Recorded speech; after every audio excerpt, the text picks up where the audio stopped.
Once upon a time, in a small quiet village surrounded by lush green hills and tall trees, there lived a woman named Fatima. She was known for her beauty and kindness, and she was especially popular as the village's milk seller. Every morning, Fatima would be in her backyard, preparing milk to sell to the villagers. One sunny morning, as Fatima was making milk in her big, beautiful bowl as usual, something unexpected happened. Tanko and some villagers quietly entered her home and walked straight to the backyard without making any noise. They wanted to see how Fatima prepared her famous milk. Just as they stepped into her backyard, they were shocked at what they caught sight of. Their eyes opened wide and they gasped. They couldn't believe what they saw. Fatima was pressing milk from her breast into a big bowl. She did this every day to sell milk to the villagers. One of the villagers shouted, "Fatima, what are you doing?" They all stood there, stunned. The nunu they had loved so much was not cow milk at all. It was, in fact, Fatima's breast milk. Tanko stepped forward and said, "I told you all that Fatima's milk isn't from cows. It's from her own breasts." The villagers were shocked. They didn't know what to say. Some felt very angry, disgusted, and betrayed. They couldn't believe they had been drinking Fatima's breast milk for years. They couldn't understand why Fatima would do such a thing. They all stood there, staring at her, trying to make sense of what they had just seen. The remaining villagers were furious when they learned the truth. "How could you trick us like this?" one shouted. They felt cheated and betrayed. Some of them picked up sticks and stones, ready to punish Fatima. "You lied to us," another yelled. Fatima, scared and shaking, tried to explain. "Please listen to me. I have a reason for what I did," she pleaded, holding up her hands. But the villagers were too angry to listen. They waved their sticks and raised their stones, their faces full of anger and confusion. "Why would you do this?" a woman cried. "We trusted you." Just then, someone threw a stone. It hit Fatima on the head, and she fell to the ground, bleeding. The villagers gasped, realizing what had happened. "Stop this madness," someone shouted. At that moment, the village elders arrived. They saw the chaos and quickly stepped in. "Enough!" one elder commanded, raising his hand. The crowd quieted down, still breathing heavily with anger. "Let her speak," another elder said firmly. "We need to hear her side of the story." The villagers reluctantly lowered their weapons, and the elders helped Fatima to her feet. Blood trickled down her face, and she looked at the villagers with sad eyes. The crowd murmured, uncertain and still upset, but they stepped back to give her space. Now it was time for Fatima to explain why she had done what she did. With a heavy heart, Fatima began to tell her story. She looked at the villagers, her voice trembling. "You all know me," she started. "You remember when I was happy with my husband, Dogo, and our 7 children. We were a loving family." The villagers nodded, remembering the old days. Fatima continued her story, recalling the days when life was full of joy and laughter. "Dogo and I were so happy," she said, a faint smile appearing as she remembered. "Our 7 children brought us so much joy, but then everything changed." Her face darkened with sorrow as she recounted the tragic events. "It started with our youngest son, Tariq," she said. "He fell ill, and despite everything we did, he couldn't be saved. He was so small, so full of life. Losing him broke our hearts." The villagers listened, feeling the weight of her grief. "Not long after," Fatima continued, "Dogo went out to the farm. He was always strong and hardworking. But that day, a big tree fell on him. He didn't come home. I was devastated." A hush fell over the crowd as Fatima spoke. The villagers remembered the day Dogo died, a day that shook the entire community. People began to talk, she said, her voice low. They whispered that I was cursed, that I was the cause of all these tragedies. Fatima paused, her eyes welling up with tears. Then, one by one, 4 more of my children died. Each loss was like a piece of my heart being torn away. I was left with only 2 children, struggling to keep going. People avoided us, afraid that whatever was happening would spread to them. The villagers hung their heads, some ashamed of how they had treated her. With no support and no way to earn a living, I was desperate, Fatima said. I felt so alone, abandoned by everyone I knew. The pain in Fatima's voice was clear. Her life had been full of love and happiness, but it had all been stripped away, leaving her isolated and desperate. The villagers began to see the full extent of her suffering, and their anger started to fade, replaced by a somber understanding. Fatima's voice trembled as she continued her tale. After losing so much, I tried to find a way to survive. I thought maybe if I cooked food and sold it in the market, I could make a living. But no one wanted to buy from me. The villagers listened, recalling how they had avoided her stall in the market. People whispered behind my back, Fatima said. They called me a witch. They said that if anyone ate my food, they would be cursed or have bad luck. It hurt so much to hear those words, to see people walk by and avoid me like I was a plague. Desperation set in as Fatima struggled to provide for her remaining children. I tried doing small chores for the few people who still spoke to me, she continued. I cleaned houses, washed clothes, and even cleared weeds, but they wouldn't let me near their kitchens or children. They were scared of me, scared of what they thought I might do. Despite her efforts, Fatima's situation only grew worse. The little money she earned was not enough to feed her family. We were hungry all the time, she said, tears welling up in her eyes. There were days when we had nothing to eat. My children looked up at me with sad, hungry eyes, and I felt so helpless. The villagers shifted uncomfortably, remembering how they had shunned her. Then my last daughter, my sweet little girl, grew weaker and weaker, Fatima whispered. We had so little food, and she was so small. One day, she just couldn't hold on anymore.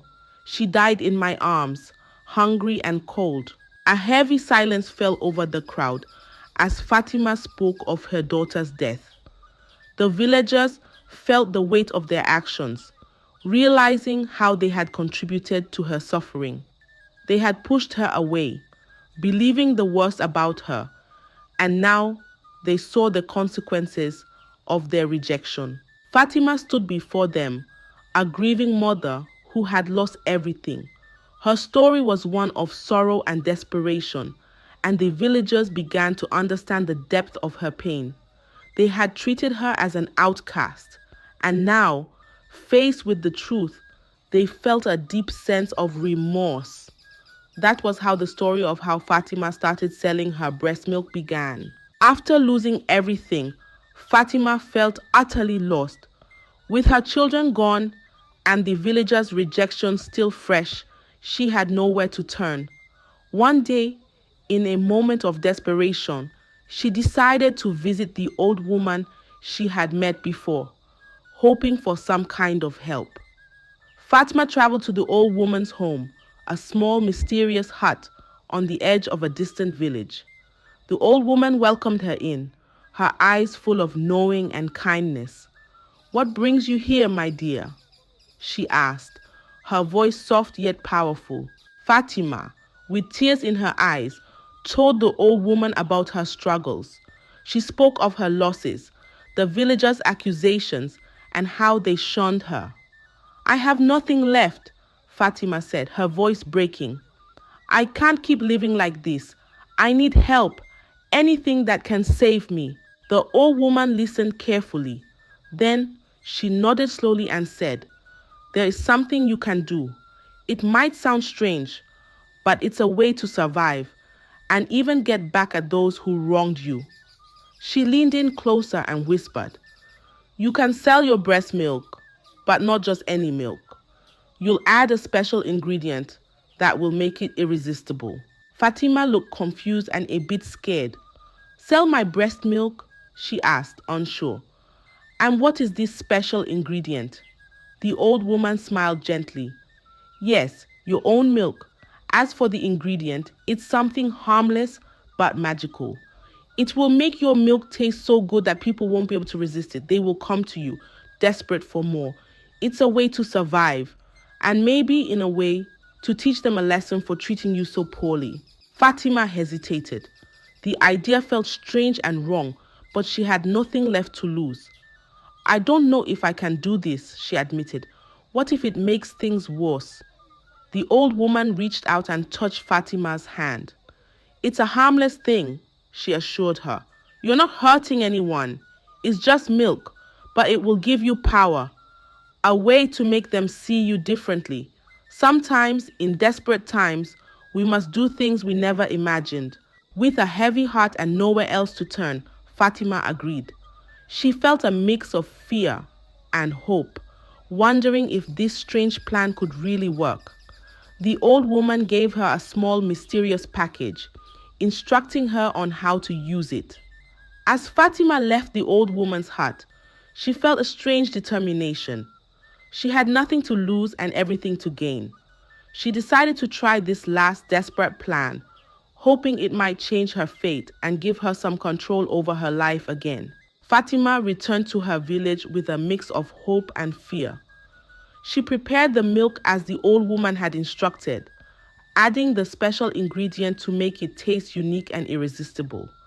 She filled her containers and headed to the market, unsure of what to expect. On the first day, Fatima set up her little stand, feeling nervous. She called her product Nunu, the local word for milk. As villagers passed by, they hesitated at first, remembering the rumors about her. But the rich, inviting aroma of the Nunu caught their attention. One brave villager finally decided to try it, curious about the new product. After taking a sip, his eyes widened in surprise. "This is amazing," he exclaimed. "You have to try this, everyone." He quickly spread the word, and soon more people gathered around, eager to taste the Nunu. Fatima watched in amazement as the villagers lined up, eager to buy her milk. They sipped and smiled, praising the delicious taste. "It's so creamy and sweet," one woman said, licking her lips. "I've never tasted anything like this before," another man added, handing over his money with a satisfied grin. Day after day, the scene repeated itself. More and more villagers came to buy Fatima's Nunu. The once suspicious and wary townspeople now praised her milk. They talked about how good it was and how they couldn't wait to buy more. Even those who had shunned her began to look at her differently, their suspicions forgotten in the face of such deliciousness. Fatima felt a wave of relief and joy. For the first time in a long while, she had something to be proud of. She was earning money and, more importantly, gaining acceptance from the villagers. They no longer whispered behind her back or called her a witch. Instead, they smiled and thanked her for the Nunu, happy to see her in the market each day. With each passing day, Fatima's business grew. She was no longer the outcast but a respected member of the community, known for her wonderful milk.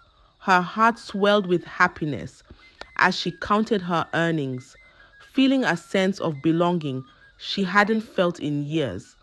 Fatima had finally found a way to turn her life around, and it was all thanks to the strange magical milk that everyone loved so much. As Fatima's milk business flourished, she found herself busier than ever. Every day, she prepared more Nunu, and every day, the villagers eagerly bought it all. The once quiet and lonely woman was now surrounded by smiling faces and warm greetings. In her joy and newfound success, Fatima forgot about the old woman who had helped her.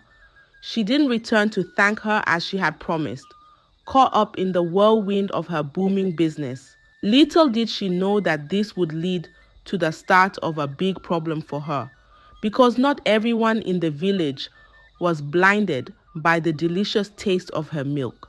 Tanko, a man who lived near Fatima, grew suspicious. He had never seen her go to the herders to buy cow milk. Yet, she always had plenty to sell. Something didn't add up, and Tanko couldn't shake the feeling that there was a secret behind her success. Tanko began to watch Fatima closely. He noticed that she never left her house to buy milk, yet her containers were always full. Where does she get all this milk? He wondered aloud. He tried to warn the villagers, telling them, "There's something strange about Fatima's Nunu. Have any of you ever seen her buy cow milk?" But the villagers, now addicted to the sweet, creamy taste of the Nunu, didn't want to hear it. "You're just jealous," they told Tanko. "Fatima's milk is the best thing that's happened to this village in a long time. Why would we question it?" Tanko grew frustrated. No one listened to him. They were too enchanted by the taste of Fatima's milk to consider that there might be something unusual about it.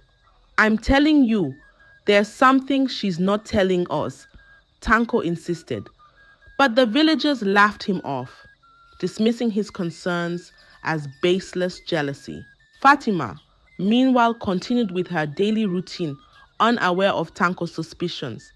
She was grateful for the change in her life and the acceptance she was receiving from the villagers.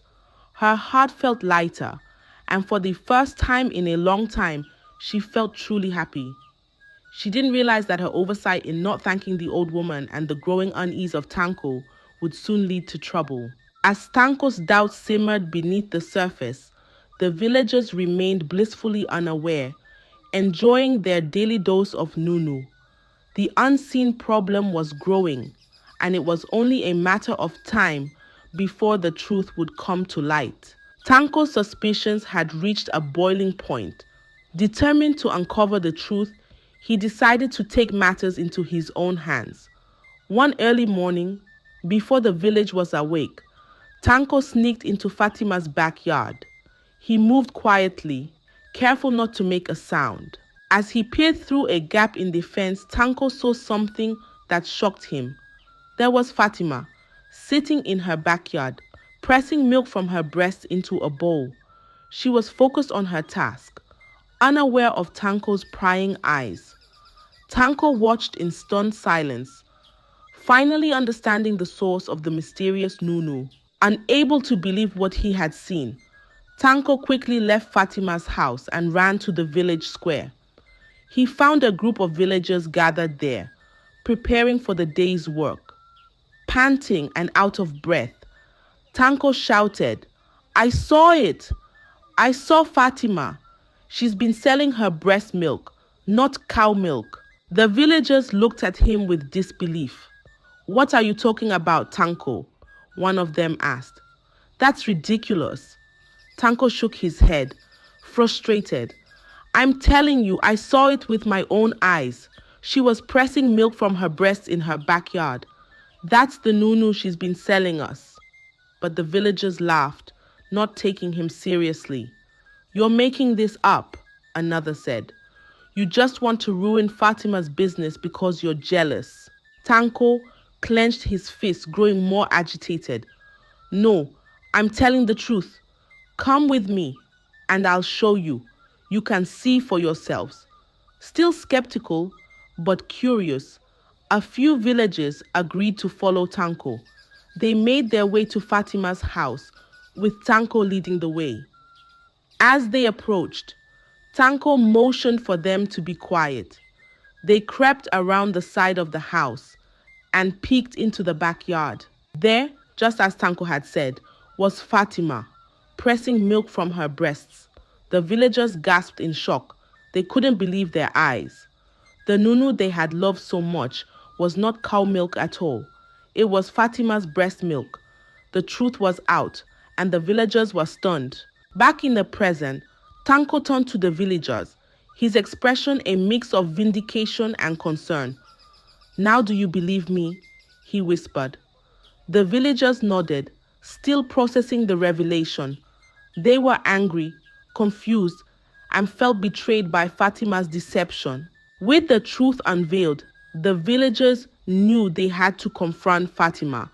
The scene was set for a confrontation, and the once peaceful village square was about to become a place of turmoil and outrage.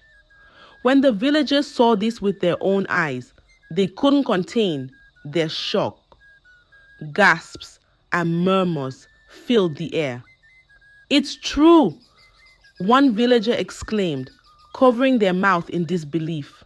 "She's been selling us her own milk all this time." Fatima looked up, startled by the sudden presence of so many people. Her face paled as she realized she had been caught. She stood frozen, unable to speak, as the villagers began to shout and accuse her. "You tricked us!" one villager shouted, shaking their fist. "You let us think it was cow milk!" Another villager, visibly angry, added, "We trusted you, Fatima. How could you do this to us?" Even the village elders, who had come to see what the commotion was about, were there. They stood with the crowd, their faces stern and disappointed. The king himself, who had often enjoyed Fatima's milk, was among them. His eyes were cold as he looked at her. The villagers continued to voice their anger. "We feel betrayed," someone yelled. "You've been lying to us all along." Fatima, overwhelmed and cornered, tried to speak. "Please, forgive me," she began, her voice trembling. But the villagers were too angry to listen. They felt humiliated and deceived. The secret that had once brought her prosperity was now the cause of her downfall. The elders stepped forward, trying to calm the crowd. One of them raised his hand and spoke with authority. "Enough. We have all been deceived, and we have a right to be angry. But let us handle this matter with dignity and order." The villagers quieted down, but their anger simmered beneath the surface. They turned to the elders and the king, waiting for their judgment. Fatima stood trembling, tears in her eyes, knowing that her fate now rested in the hands of those she had once called neighbors and friends. The revelation had shaken the village to its core. The once beloved milk that had brought so much joy was now tainted with betrayal. The villagers, elders, and king all felt the sting of Fatima's deception, and the air was thick with tension as they awaited the next steps. The revelation of Fatima's secret had unleashed a wave of fury among the villagers. Their initial shock quickly turned into anger, and that anger became violent. Unable to contain their rage, they picked up stones and sticks, advancing towards Fatima. "How could you lie to us?" one shouted, throwing a stone that hit Fatima's shoulder. Another villager joined in, yelling, "We trusted you and you betrayed us." The crowd's anger grew, and they began to stone and beat her, their faces twisted with disgust and betrayal. Fatima cried out in pain and fear. "Please forgive me," she pleaded, trying to shield herself from the blows. "I only did it because you treated me so badly. You all shunned me, called me a witch. I had no other way to survive." But her words fell on deaf ears. The villagers were too consumed by their anger to listen. "We don't care about your excuses," a woman screamed, throwing another stone. "You deceived us all." As the violence continued, the elders and the king tried to intervene. "Stop this madness," one elder shouted, stepping forward. "This is not the way to handle things." But their voices were drowned out by the crowd's fury. Seeing that the situation was getting out of control, a group of men grabbed Fatima and dragged her away from the angry mob. "Take her to the edge of the village," one of them ordered. "She doesn't belong here anymore." Fatima struggled, tears streaming down her face. "Please, don't do this," she begged, her voice breaking with desperation. "I'm sorry, I had no choice." But the villagers were resolute. They dragged her to the outskirts of the village, ignoring her pleas for mercy. Once they reached the edge of the village, they threw her to the ground. "You're banished," one of them declared. "Don't ever come back." Fatima lay there, bruised and broken, her heart heavy with sorrow. She had lost everything: her home, her business, and any hope of redemption. The villagers turned their backs on her, leaving her alone and abandoned. As she lay there watching the villagers walk away, Fatima realized the gravity of her actions. She had deceived the people who were once her neighbors, and now she was paying the price. Banished and disgraced, she was left to face the harsh reality of her choices. Knowing that she could never return to the life she once knew, Fatima, battered and exhausted, struggled to her feet after the villagers left her at the edge of the village. She felt a deep pain, not just from the injuries, but from the betrayal and loss. With nowhere else to go, she decided to seek out the old woman who had once offered her a strange solution. Perhaps there was something more the woman could do to help her now. With each painful step, Fatima made her way into the forest. The trees loomed tall around her, their shadows casting a gloomy atmosphere. She walked slowly, her body aching and her spirit heavy. Finally, after a long and difficult journey, she arrived at the old woman's hut. But as she approached, something felt different. The hut was quiet and empty, its door slightly ajar. Fatima called out, "Hello? Is anyone here?" But there was no answer. She pushed the door open and stepped inside, only to find the old woman's daughter sitting quietly, her face marked with sorrow. "Where is she?" Fatima asked, her voice barely a whisper. The daughter looked up, sadness in her eyes. "She passed away," she replied softly. "My mother is gone." Fatima's heart sank. The one person she thought might understand her, who might offer her some comfort or guidance, was gone. She felt utterly alone. The daughter's kind gaze met hers, but there was nothing she could do. The old woman's wisdom and strange magic were lost forever. Without the old woman's guidance, Fatima felt truly lost. She had no home, no family, and no future. She wandered back into the forest, her steps aimless. The trees closed in around her, and soon she disappeared into the depths of the woods, never to be seen again. Back in the village, the people were left with their thoughts and regrets. The once joyous market, where Fatima's Nunu had brought so much happiness, was quiet. The villagers whispered among themselves, wondering if they had been too harsh. They questioned whether their rejection and harsh treatment of Fatima had pushed her to such desperate actions. Some felt guilty, remembering how they had shunned her and called her a witch. Others stood by their anger, feeling justified in their outrage over her deception. But as time passed, many began to wonder, was Fatima truly to blame? Or had they, in their cruelty and suspicion, driven her to make such a desperate choice? Too, they also pondered what the old woman might have said if she was still alive. Would she have defended Fatima, explaining her actions as those of a desperate woman seeking survival? Or would she have condemned her, acknowledging that the deception, however motivated, was wrong? These questions lingered in the air, unanswered. The villagers were left to reflect on their actions and the consequences of their judgment.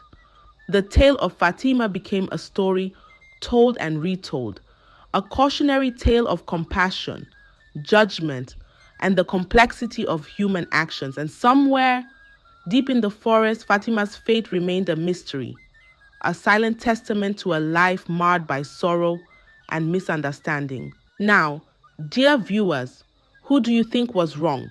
Was it Fatima or the villagers? And if the old woman was still alive, what do you think she would have said to Fatima? I hope you enjoyed the tale. If so, please like the video, share it with your family and friends, comment on it, and don't forget to subscribe to the channel and turn on the notification bell for more enchanting tales like this one. Goodbye.